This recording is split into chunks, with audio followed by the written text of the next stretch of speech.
Hi guys, November 5, huling araw ng pasok natin sa ating kumpanyang pinapasukan. Sasamantalahin ko yung oras na ito. Magandang hapon, magandang gabi, magandang tanghali, magandang umaga. Nasaan man kayo sulok ng mundo.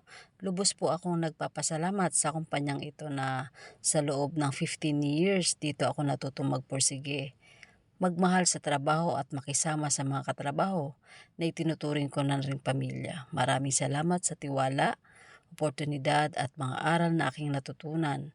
Kahit saan man ako mapunta, mananatili sa puso ko ang aking mga alaala at karanasan na nabuo dito. Salamat sa 15 taon na pagtitiwala at pagkakaibigan. Thank you sa lahat SLs and SLAs. Sobra po akong nagpapasalamat sa inyo. Hindi ko akalain na ganun pala kalaki ang lawak na aking naiwan sa inyo. Yun lamang ay ginagawa ko yung aking trabaho ng tama.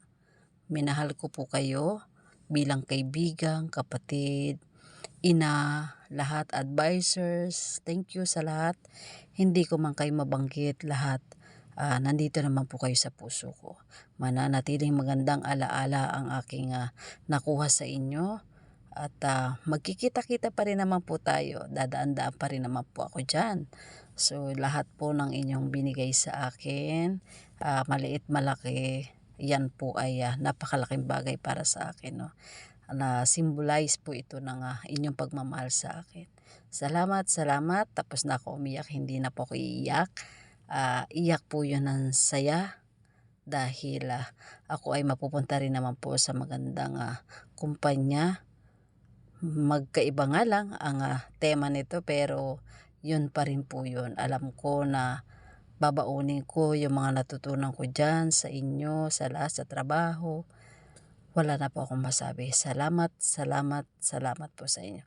Mag-iingat po ang lahat parati. Alagaan po natin mga sarili at manatili po tayong maging mabuti sa kapwa. Salamat po sa inyo. Hindi ko na ibabanggitin isa-isa. Alam nyo na po yan na kayo po ay mahalaga sa akin.